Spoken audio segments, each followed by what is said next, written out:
Alright, so we got a 1987 Mercedes 190D with an OM 602 5-cylinder turbo diesel. What we're going to do is run some diesel purge through it and see if that makes a difference. Now, diesel purge has to be run, at least on this case, through a separate fuel tank. This will be my fuel tank, so it can draw directly from this. Also, because I'm going to edit this together with 3 different cameras, we can actually possibly hear the difference in the way the engine sounds and smoothness and all that. So this should be pretty cool. So hang on.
Okay, that's pretty much it. I'm going to take the car out for a test drive and see if that made a difference. But the reason the car wouldn't shut off is this is the shut-off valve. This is a vacuum line.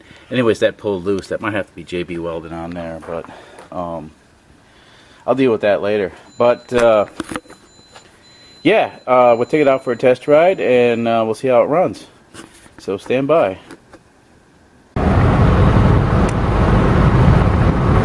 Okay, we're about 20 minutes into the ride, and the car actually feels a little bit smoother than it was before. Now, that could be a placebo effect, or it could actually made a difference. It's hard to say.